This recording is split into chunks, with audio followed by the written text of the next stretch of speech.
Hello बच्चों, आइए प्रश्न को देखते हैं। सत्य असत्य चुनिए। और ये जो कथन दे रखा है इसको पढ़ के बताते हैं। सुसंगत क्षेत्र के बाह्य भाग के किसी भी बिंदु को संगत हल चित्र कहते हैं। हमें बताना है कि ये दिया गया कथन सत्य है या असत्य है। तो पहले इसकी मुख्य अवधारणा की चर्चा कर लेते हैं। मुख्य अवधारणा, तो जब हम लोग रैखिक प्रोग्रामन समस्या पढ़ते हैं, रैखिक प्रोग्रामन समस्या, तो इसमें कुछ व्यवरोध दिए होते हैं। उन व्यवरोधों से मतलब उनकी जो असमीका होती है उनको समीकरण मान के हम लोग रेखा का निर्माण करते हैं और फिर असमीकाओं का हल क्षेत्र निकालते हैं। फिर चेक करते हैं कि जो उभयनिष्ठ हल क्षेत्र है उसको हम लोग संगत हल क्षेत्र कहते हैं। लेकिन इसमें बोला है कि ये जो उभयनिष्ठ हल क्षेत्र का जो बाह्य भाग है वह संगत हल क्षेत्र कहलाता है। तो कथन तो यहाँ पे गलत है। अब मैं समझा देता हूँ कैसे गलत है। तो देखो, यहाँ पे हम लोग जैसे मान लेते हैं कुछ प्राथमिक विरोध x बड़ा या बराबर है 0 के, y बड़ा या बराबर है 0 के। एक और मान लेता हूं x प्लस वाई छोटा या बराबर है 2 के। तो यहां से इसको समीकरण मानेंगे तो x प्लस वाई बराबर में 2 होगा। दो बिंदु मान लेंगे। जब x बराबर 0 होगा तो y का मान अपने पास 2 के बराबर हो जाएगा। जब y बराबर 0 होगा तो x का मान 2 के बराबर हो जाएगा। यहाँ से बिंदु मिल गया 0 2, यहाँ से बिंदु मिल गया 2 0। कार्तीय तल में रेखा का निर्माण कर लेंगे।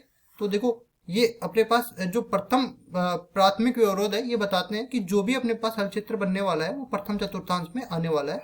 तो ये मैंने प्रथम चतुर्थांश बना लिया। ये क्षैतिज तल बताता है x अक्ष को, ऊर्ध्वाधर तल बताता है y अक्ष को। अब इसमें हम पैमाना मान लेते हैं, एक खाना बराबर एक इकाई। तो ये हो जाएगा 1, ये हो जाएगा 2, ये हो जाएगा 3। इसी तरह ये 1 2 3।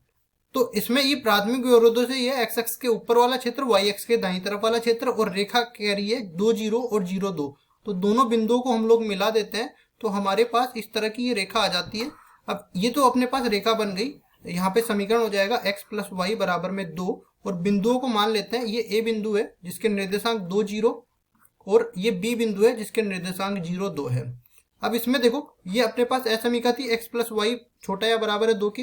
इसमें अगर मूल बिंदु संतुष्ट करवाते हैं तो संतुष्ट कर जाता है। मतलब मूल बिंदु की तरफ वाला क्षेत्र इसका उभयनिष्ठ हल क्षेत्र आ जाएगा। मतलब यहाँ पे छायांकित कर देता हूं मैं। देखो, ये वाला जो भाग है ये इसका उभयनिष्ठ हल क्षेत्र हो जाएगा। और जो उभयनिष्ठ हल क्षेत्र होता है वही अपने पास संगत हल क्षेत्र होता है। या फिर इसका एक परिभाषा इस तरह से भी दे सकते हैं कि जो उभयनिष्ठ हल क्षेत्र होता है उसी में हमें इष्टतम मान मिलते हैं। इष्टतम मान ऐसे मान होते हैं जहां पे जो अपने पास उद्देश्य फलन आता है। जैसे यहाँ पे हम लोग उद्देश्य फलन कोई भी मान लेते हैं।